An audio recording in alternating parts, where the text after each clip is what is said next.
ಚಿನ್ನ ಬೆಳ್ಳಿ ವಿಚಾರದಲ್ಲಿ ಪ್ರಧಾನಮಂತ್ರಿ ಆಗಿರ್ತಕ್ಕಂಥ ಮೋದಿ ಸಾಹೇಬ್ರು ಯಾಕೆ ಹೇಳ್ತಾ ಇದ್ದಾರೆ ಅಂತಂತಂದರೆ ಅವರೇ ನೀವು ಪ್ರಶ್ನೆ ಕೇಳಬೇಕು. ನಾನು ಭಾಳ ಸಲ ನೀನೇನು ಧಾರವಾಡನಲ್ಲಿ ಅದೇ ಹೇಳಿದೆ. ಸೋವಜನ್ ಗೋಲ್ಡ್ ಬಾಂಡ್ ಅಂತ ಇವರೊಂದು ಸ್ಕೀಮ್ ತಂದರು. ಗೋಲ್ಡ್ ಬಾಂಡ್ನಲ್ಲಿ ಇನ್ವೆಸ್ಟ್ ಮಾಡಿ ಅಂತೇಳಿ ಪ್ರಧಾನಮಂತ್ರಿ 2015 ಇಸ್ವಿಲಿಂದ ಹಿಡಿದು 2025 ಇಸ್ವಿವರೆಗೆ ಇಡೀ ದೇಶದ ತುಂಬ ಇವರೇ ಅದ್ರ ಬಗ್ಗೆ ಪಬ್ಲಿಸಿಟಿ ಕೊಟ್ಟರು. That every citizen should invest in gold bond.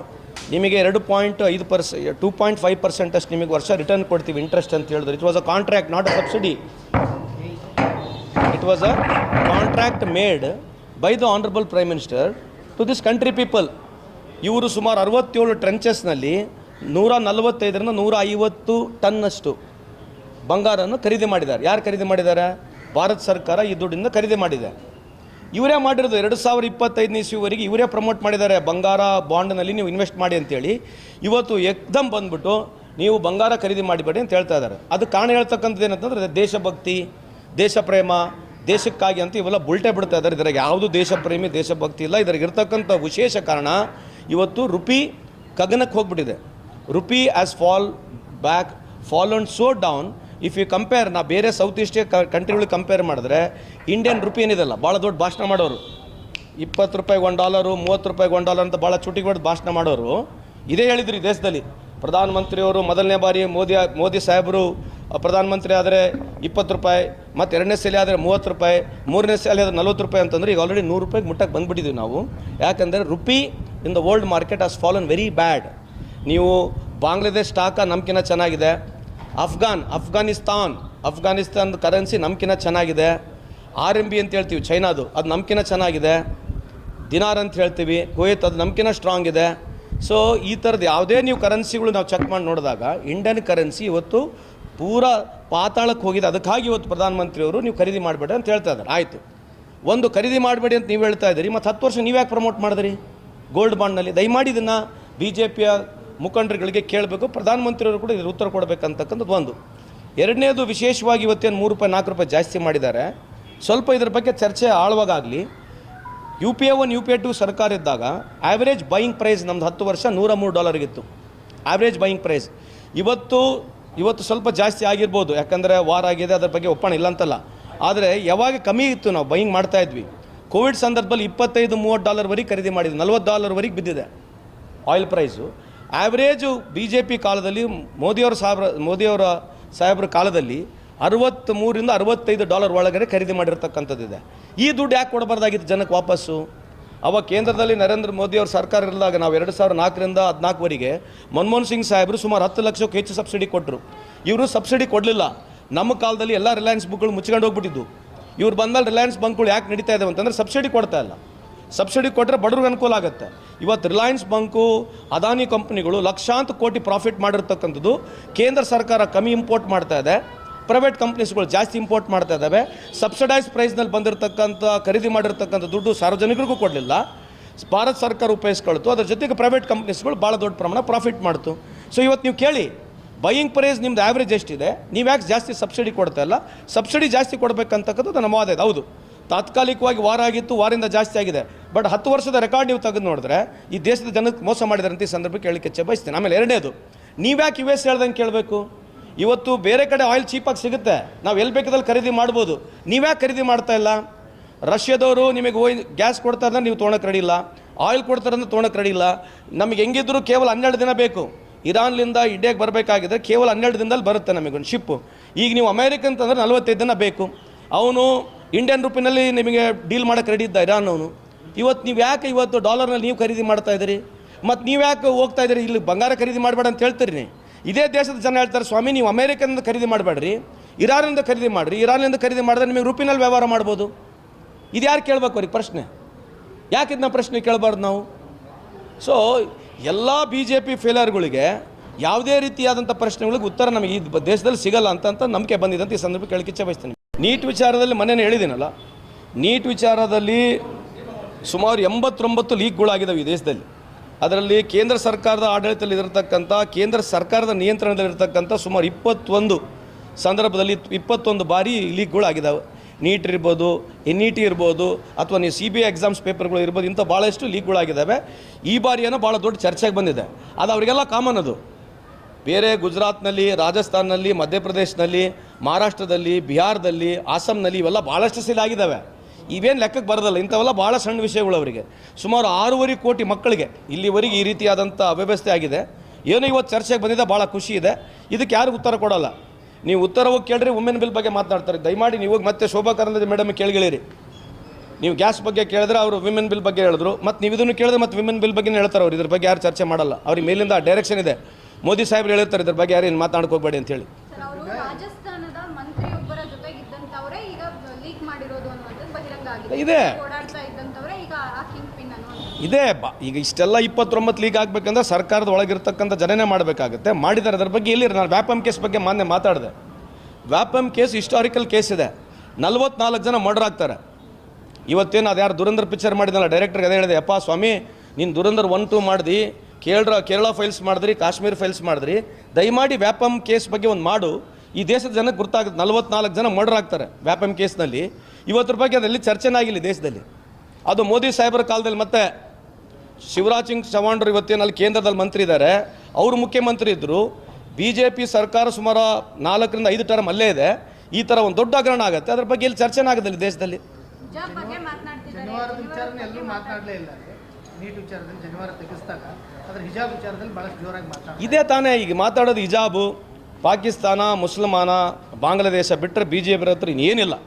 ಇಷ್ಟೇ ಇರೋದು. ಇವರು ಬುದ್ಧಿವಂತಿಕೆ ಎಲ್ಲಿವರೆಗಿದೆ ಅಂತಂದರೆ ಈ ವಿಷಯಗಳಲ್ಲಿ ಬಿಟ್ಟರೆ ಇನ್ನೇನು ಮಾತಾಡೋದಿಲ್ಲ. ಇಂಥ ಕಾಂಟ್ರವರ್ಸಿ ವಿಷಯದಲ್ಲಿ ಭಾಳ ಇಂಪಾರ್ಟೆನ್ಸ್ ಅವ್ರಿಗೆ ಸಿಗೋದು. ಇದು ಬಿಟ್ಟರೆ ಬೇರೆ ಕೇಳಿ. ಹಿಜಾಬ್ ಬಗ್ಗೆನೂ ಮಾತಾಡಲಿ, ಅದ್ರ ಬಗ್ಗೆ ಪ್ರೈಸ್ ಹೈಕ್ ಬಗ್ಗೆ ಮಾತಾಡೋಕೆ ಕೇಳಿ, ನೀಟ್ ಬಗ್ಗೆ ಮಾತಾಡೋಕೆ ಕೇಳಿ, ಡಿಮೊನಿಟೈಸೇಷನ್ ಬಗ್ಗೆ ಮಾತಾಡೋಕೆ ಕೇಳಿ, ಡಾಲರ್ ಬಗ್ಗೆ ಮಾತಾಡೋಕೆ ಕೇಳಿ, ಎಜುಕೇಷನ್ ಬಗ್ಗೆ ಮಾತಾಡೋಕೆ ಕೇಳಿ, ಎಂಪ್ಲಾಯ್ಮೆಂಟ್ ಬಗ್ಗೆ ಮಾತಾಡೋಕೆ ಕೇಳಿ, ಇನ್ಫ್ಲೇಷನ್ ಬಗ್ಗೆ ಮಾತಾಡೋಕೆ ಕೇಳಿ, ವಾರ್ ಬಗ್ಗೆ ಮಾತಾಡೋಕೆ ಕೇಳಿ, ಪಹಲ್ಗಾಮ್ ಬಗ್ಗೆ ಕೇಳ್ರಿ, ಪುಲ್ವಾಮಾ ಬಗ್ಗೆ ಕೇಳ್ರಿ. ಯಾವ ಮಾತಾಡೋದಲ್ಲ, ಬರೀ ಇಂಥವೇ ಕಾಯ್ತಿರ್ತಾರೆ. ಇಂಥ ಒಂದು ಸಂದರ್ಭಗಳು ಬಂದಾಗ ಅದರ ಒಂದು ಸ್ಕೋರ್ ಮಾಡಬೇಕು. ಇವ್ರಲಿಂದನೇ ಹಿಂದೂಗಳು ಅತೀ ಬಡ ರೇಖೆಯಲ್ಲಿ ಬಂದಿರತಕ್ಕಂಥ BJP ಅವಧಿಯಲ್ಲಿ ಹಿಂದೂಗಳಿಗೆ, ಯುವಕರಿಗೆ ಕೆಲಸ ಸಿಗಲಾರ್ತಕ್ಕಂಥ ಈ ಅವಧಿಯಲ್ಲಿ ಆಗಿರ್ತಕ್ಕಂಥದ್ದು. ಇಡೀ ಭಾರತ ದೇಶದ ಹಿಂದೂಗಳಿಗೆ ಮೋಸ ಮಾಡಿರ್ತಕ್ಕಂಥ BJP ಸರ್ಕಾರ, ಕೇಂದ್ರದಲ್ಲಿರ್ತಕ್ಕಂಥ ಸರ್ಕಾರಗಳು, ರಾಜ್ಯದಲ್ಲಿರ್ತಕ್ಕಂಥ ಬೇರೆ ಬೇರೆ BJP ಸರ್ಕಾರಗಳು ಹಿಂದೂಗಳ ಬಗ್ಗೆ, ಸೆಂಟಿಮೆಂಟ್ಸ್ಗಳ ಬಗ್ಗೆ ಮಾತನಾಡಿ ಓಟ್ಗಳನ್ನ ತೊಗೊಂಡು ಹಿಂದೂ ಸಮಾಜಕ್ಕೆ ಮೋಸ ಮಾಡಿ ಇವತ್ತು ರೊಕ್ಕ ಇವರೇ ಮಾಡ್ಕೊಂಡಿದ್ದಾರೆ. ಇನ್ನೇನೂ ಇಲ್ಲ. ಈ ದೇಶದಲ್ಲಿ ಇರ್ತಕ್ಕಂಥ ಸುಮಾರು 85% ಹಿಂದೂಗಳಿದ್ದಾರೆ. ಅವ್ರ ಪರಿಸ್ಥಿತಿಗಳನ್ನ ದಯಮಾಡಿ ಇವತ್ತನ್ನು ನೋಡಿ ಅಂತ ಈ ಸಂದರ್ಭಕ್ಕೆ ಅವ್ರಿಗೆ ಹೇಳಲಿಕ್ಕೆ ಇಚ್ಛೆ ಬಯಸ್ತೇನೆ. ಎಲ್ಲ ಬರುತ್ತೆ ಮೇಡಮ್. ಈಗ ಇನ್ಮೇಲೆ ನಿಮಗೆ ಡೈಟ್ ಫುಡ್ ಹೇಳ್ತಾರೆ, ಪಾಪಡ ತಿನ್ನಿರಿ. ಇನ್ಮೇಲೆ ಬರ್ತಾವೆ ನಿಮಗೆ ಡೈಟ್ ಫುಡ್ ಹೇಳ್ಕೊಡ್ತಾರೆ, ಪಾಪಡ ತಿನ್ನಿರಿ. ಅದರಿಂದ ಏನಾಗುತ್ತೆ, ಅದರಿಂದ ಉಪಯೋಗಗಳನ್ನ ಹೇಳಕ್ಕೆ ಬರ್ತಾರೆ. ಇವತ್ತು ಹೇಳ್ತಾ ಇದ್ದೀನಲ್ಲ, ಈ ದೇಶ ಎಲ್ಲಿಗಿದೆ ಇವತ್ತು. ಫ್ರೀ ಪ್ರೆಸ್ ಇಂಡೆಕ್ಸ್ ಅಂತ ಮಾತನಾಡ್ತೀವಿ, 157ನೇ ಸ್ಥಾನದಲ್ಲಿದ್ದೀವಿ. ಹಂಗರ್ ಇಂಡೆಕ್ಸ್ 107ನೇ ಸ್ಥಾನದಲ್ಲಿದ್ದೀವಿ. ಮಾರ್ಟಿಲಿಟಿ ರೇಟ್ ವರ್ಸ್ಟ್ ಇದೀವಿ, ಪ್ರಪಂಚದಲ್ಲಿ 2ನೇ ಸ್ಥಾನದಲ್ಲಿದ್ದೀವಿ. ಇಂಥರ ಬಗ್ಗೆ ಚರ್ಚೆ ಮಾಡಬೇಡ್ರಿ ನೀವು ಅವರಿಗೆ. ಇವತ್ತು ಕುಡಿಯೋ ನೀರಿನ ಶುದ್ಧತೆ 70% ಈ ದೇಶದಲ್ಲಿ ಕುಡಿಯೋ ನೀರಿನ ವ್ಯವಸ್ಥೆ ಸರಿ ಇಲ್ಲ. ಇಂಥವು ಯಾವ ಚರ್ಚೆಗೆ ಬರೋದಿಲ್ಲ. ಪೊಲ್ಯೂಷನ್ನು ಡೆಲ್ಲಿ ಇರ್ತಕ್ಕಂಥ ದೇಶ ಸುಮಾರು 15 ವರ್ಷದಿಂದ ಇವರೇ ಇದ್ದಾರೆ. ಈಗ ರಾಜ್ಯ ಸರ್ಕಾರ ಇವರೇ ಬಂದಿದೆ. ಯಾವ ಸ್ಥಾನದಲ್ಲಿದೆ ಡೆಲ್ಲಿ ಇವತ್ತು? ಇಂಥ 100 ಹೇಳ್ಬೋದು. ಇಂಥ ಯಾವ ಚರ್ಚೆಗೆ BJP ಅವ್ರು ಸಿಗಲ್ಲ. ಅದೇ ಇರ್ತಕ್ಕಂಥದ್ದು ಮುಸಲ್ಮಾನ, ಪಾಕಿಸ್ತಾನ, ಬಾಂಗ್ಲಾದೇಶ, ಹಿಜಾಬ. ಇಷ್ಟು ಬಿಟ್ಟರೆ ಇನ್ನೇನು ಇವರ ತರ್ಕಬದ್ಧವಾದಂಥ ಯಾವುದೋ ಒಂದು ಚರ್ಚೆಗೆ ಇವ್ರು ಬರೋದಿಲ್ಲ. ಇಷ್ಟೇ ನಡೀತೈತೆ. ನಮ್ಮ ಮುಂದೆ ನಡೀಲಿ, ಜನ ಇವ್ರಿಗೆ ತಕ್ಕ ಪಾಠ ಕಲಿಸ್ತಾರೆ ಅಂತ ಹೇಳಿಕ್ಕೆ ಇಚ್ಛೆ ಬಯಸ್ತೀನಿ.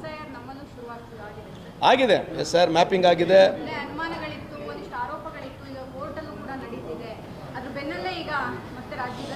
ಅಲ್ಲ ಮಾಡ್ತಿದ್ದೆ. ಅದಕ್ಕೆ ನನ್ನ ಪ್ರಶ್ನೆ ಇದೆ. ಈಗ 27 ಲಕ್ಷಕ್ಕೆ ಏನು ಜನಕ್ಕೆ ಅವಕಾಶ ಕೊಡಲಿಲ್ಲ ವೋಟಿಂಗ್ ಮಾಡಲಿಕ್ಕೆ. ಈ ಥರ 13 ಕೋಟಿ ಜನಕ್ಕೆ ತೆಗಿತಾ ಇದ್ದಾರೆ. ಇವ್ರು ಯಾರು? ಈಗ ಈ 13 ಕೋಟಿ ಜನಕ್ಕೆ ನೀವು ಈ ವೋಟರ್ ಲಿಸ್ಟಿಂದ ಹೊರಗಿಡ್ತಾ ಇದ್ದೀರಿ. ನೆಕ್ಸ್ಟ್ ಎಲೆಕ್ಷನ್ ವೋಟ್ ಹಾಕ್ಬೋದಾ ಇವರು? ಏನಿಲ್ಲ.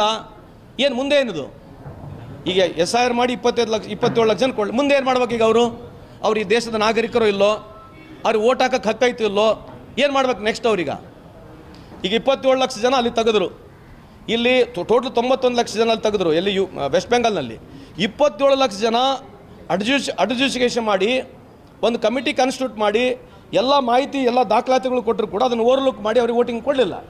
ಈಗೇನು ಮಾಡ್ಬೇಕು ನೆಕ್ಸ್ಟ್ ಅವ್ರೀಗ? SIR ಮುಗೀತು, ಎಲೆಕ್ಷನ್ ಮುಗೀತು, ಗೆದ್ದುಬಿಟ್ರು ಮುಗೀತು, ಭಾಷಣ ಮುಗೀತು, ಎಲ್ಲ ಮುಗೀತು. ಇದೇ ಈಗ ಗೆಲ್ಲಬೇಕನ್ನತಕ್ಕಂಥದ್ದು ಉದ್ದೇಶ. ಜ್ಞಾನೇಶ್ ಕುಮಾರ್ ಇಲ್ಲ ಅಂತಂದರೆ ಈಗ ಎಲ್ಲದಕ್ಕೂ ಜ್ಞಾನೇಶ್ ಕುಮಾರ್ ಅವರೇ man of the match, man of the series. ಈಗ ನೆಕ್ಸ್ಟು IPL ಕೂಡ ಅವ್ರ ಕೈಲಿ ಆಡಿಸಿದ್ರೆ, ಯಾರು ಜ್ಞಾನೇಶ್ ಕುಮಾರ್ಗೆ ಅವಕಾಶ ಕೊಟ್ಟರೆ, ಯಾವ ಟೀಮ್ ಗೆಲ್ಲಬೇಕಂತೇಳಿ ನೀವು ಜ್ಞಾನೇಶ್ ಕುಮಾರ್ಗೆ ಅವಕಾಶ ಕೊಟ್ಟರೆ ಅದೇ ಟೀಮ್ ಗೆಲ್ತಕ್ಕಂಥ ಸಾಧ್ಯತೆ ಇದೆ. ಅದೇ BJP ಒಂದು ದೊಡ್ಡ ಬಂಡವಾಳದ ಬಿಟ್ಟರೆ ಇನ್ನೇನಿಲ್ಲ, ಝೀರೋ.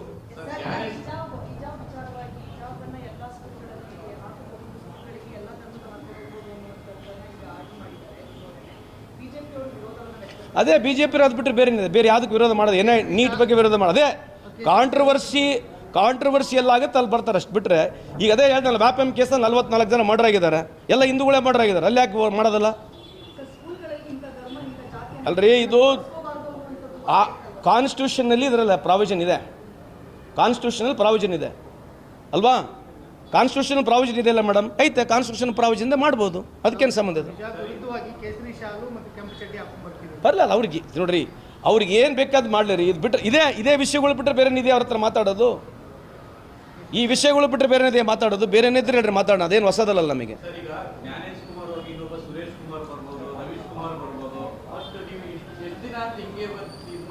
ಅದೇ ಜನಕ್ಕೆ ಎಲ್ಲಿವರೆಗೆ ಅರ್ಥ ಆಗಲ್ಲ, ನಾವು ಇದೇ ಪರಿಸ್ಥಿತಿಲಿ ಇರಬೇಕಾಗತ್ತೆ ಸರ್, ಅದು ಏನು ಮಾಡೋಕ್ಕಾಗಲ್ಲ. ಅದಂಗೆ ವನವಾಸ ಬರ್ತಾವೆ ಕೆಲವು ಟೈಮು, ಇದು ದೇಶದ ವನವಾಸ. ಇದು ಏನೋ ಮೋದಿ ಬ್ರ್ಯಾಂಡು, ಮೋದಿ ಭಾಳ ಬುದ್ಧಿವಂತರು ಅಂತೇಳಿ, ಭಾಳ ದೊಡ್ಡ ಪ್ರಪಂಚದಲ್ಲೇ ಭಾಳ ಬುದ್ಧಿವಂತರು ಅಂತೇಳಿ ಬಿಂಬಿಸ್ಕೊಂಡು ಹೋಗ್ತಾ ಇದ್ದೀರಿ. ಎಲ್ಲನೂ ನೀವು ಬೇರೆ ದೇಶಕ್ಕೆ ಹೋಗಿ ಸ್ವಲ್ಪ ನೀವು ಮಾತಾಡ್ರಿ, ನಿಮ್ಮ ಪಾಸ್ಪೋರ್ಟ್ ರ್ಯಾಂಕಿಂಗ್ ಬಗ್ಗೆ ಮಾತಾಡ್ರಿ, ನಿಮಗೆ ವೀಸಾ ಹೆಂಗೆ ಸಿಗ್ತಾ ಇದೆ. ಇವತ್ತು ನಮ್ಮ ಯುವಕರು ಆಸ್ಟ್ರೇಲಿಯಾಗೆ ಹೋದರೆ ವೀಸಾ ಸಿಗ್ತಾ ಇಲ್ಲ, ಅಮೇರಿಕಾದಲ್ಲಿ ವೀಸಾ ಸಿಗ್ತಾ ಇಲ್ಲ, ಅಮೇರಿಕದಿಂದ ಬೇಡಿ ಹಾಕೊಂಡು ವಾಪಸ್ ಕಳಿಸ್ತಾ ಇದ್ದಾರೆ. ಚರ್ಚೆಯಲ್ಲಿ ಐತೆ ಇದ್ರ ಬಗ್ಗೆ, ಚರ್ಚೆ ಹಿಜಾಬ್ ಆಗಬೇಕು, ಚರ್ಚೆ ಪಾಕಿಸ್ತಾನ ಆಗಬೇಕು, ಬಾಂಗ್ಲಾದೇಶ ಆಗಬೇಕು. ಬಾಂಗ್ಲಾದೇಶ ಬಗ್ಗೆ ಚರ್ಚೆ ಮಾಡಿ. ಇವತ್ತು ಅವ್ರದ್ದು GDP ಏನಿದೆ, ಪರ್ ಕ್ಯಾಪಿಟಲ್ ಇನ್ಕಮ್ ಏನಿದೆ, ನಮ್ಗಿನ್ನ ಜಾಸ್ತಿ ಇದೆ, ಇದ್ರ ಬಗ್ಗೆ ಚರ್ಚೆ ಮಾಡ್ತಾರಾ? ಬಾಂಗ್ಲಾದೇಶ ಬಗ್ಗೆ ಇಷ್ಟು ದಿವಸ ಒದರಾಡ್ತಿದ್ರು. ಬಾಂಗ್ಲಾದೇಶ ಇವತ್ತು $2,981 ಇದೆ, ನಾವು $2,800 ಇದ್ದೀವಿ. ಇದ್ರ ಬಗ್ಗೆ ಚರ್ಚೆ ಮಾಡಿ ಕೇಳ್ರಿ ಸ್ವಲ್ಪ, ನೋಡಿ ಇದ್ರ ಬಗ್ಗೆ ಒಳ್ಳೆ ಚರ್ಚೆ ಮಾಡ್ತಾರೆ ನೋಡಿ.